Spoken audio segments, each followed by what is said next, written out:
Hey everybody, it's Christy with Planted Places, and I am doing my Friday Live in the test gardens and covering what's going on this time of year. So it is fall, and I want to cover today what's going on with your herbs and your leafy greens and lettuces as we're moving into fall.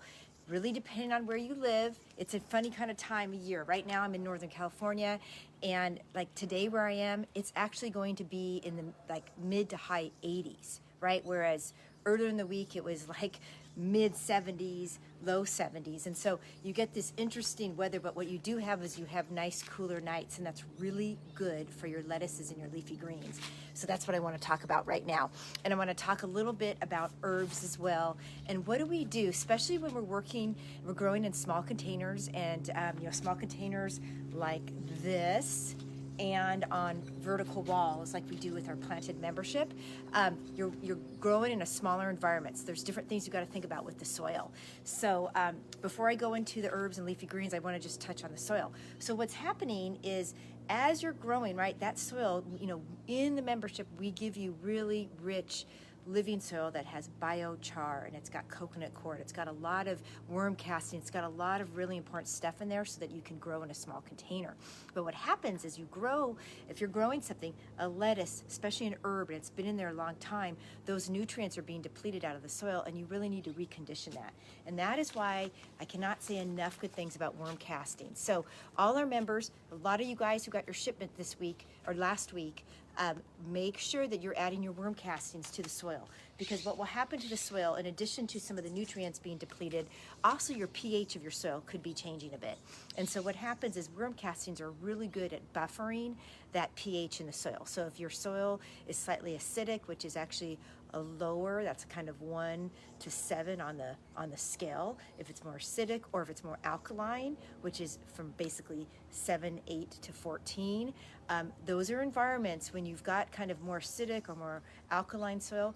It's hard for the roots to bring up those nutrients. So the worm castings do a great job of kind of balancing and buffering that pH for you.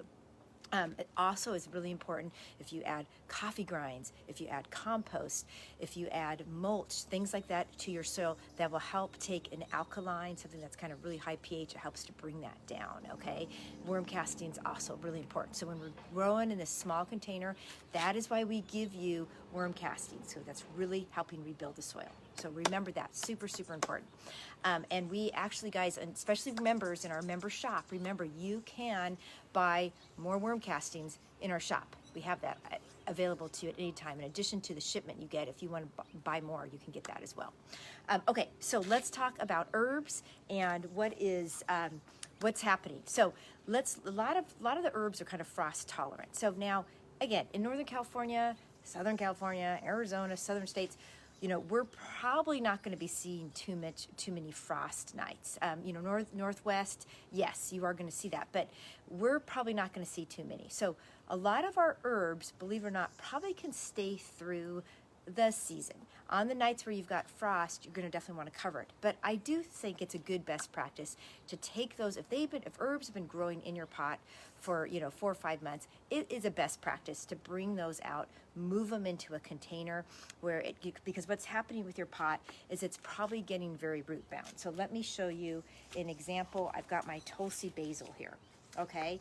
And chances are, this has been growing all summer, and chances are that the roots, and I can kind of just tell from kind of touching the pot inside here that it's very, it's not root bound yet, but there's a lot of roots in there. So it's probably best for this plant if I were to move it into a container pot. Now, a container pot, a garden bed, somewhere where the roots can stretch out more, and replace that in the container, because this is a smaller container size. Now, if you live somewhere where you're getting close to frost at night, you need to just do your final harvest of the basil, because basil is not frost tolerant, and so it won't last through that. It really wants the heat.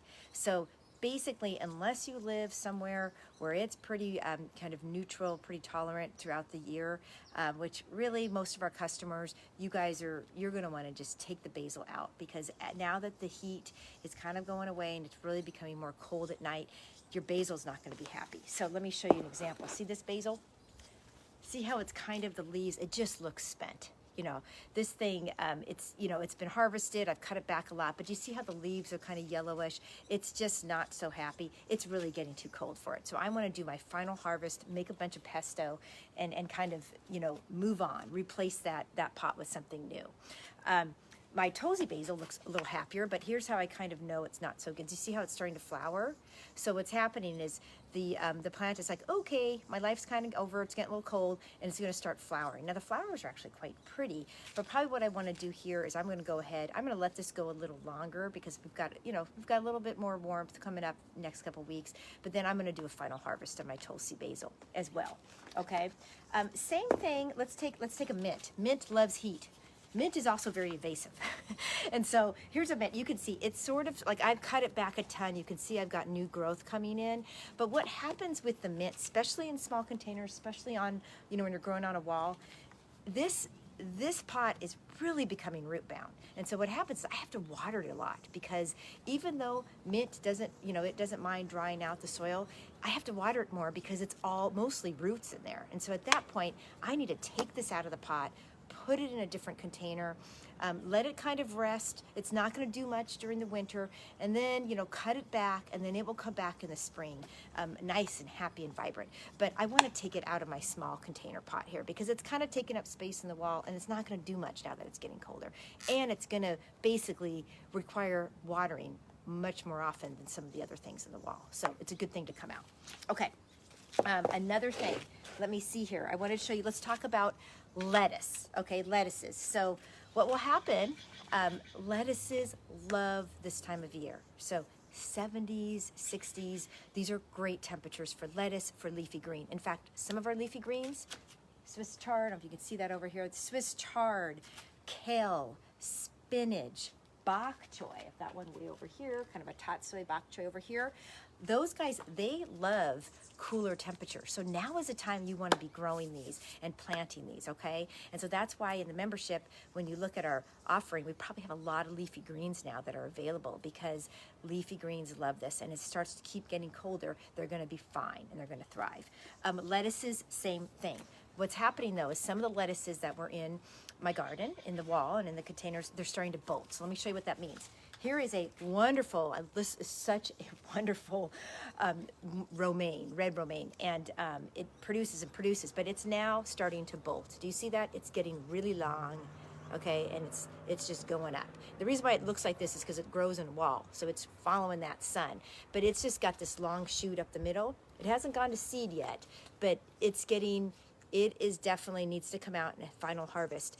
And if I were to take a leaf off, let me try that right now, and you see that little milky substance, I don't know if you can see that, that is an indicator that it is going to seed. It's kind of, and it's going to meet, it also indicates that it's probably a little bit more bitter. So this needs to come out, but that's okay because I'm going to plant new lettuce, and the lettuce loves this time of year, so it will be fine. Here's another one. Oh, I kept this because it's been going a long time.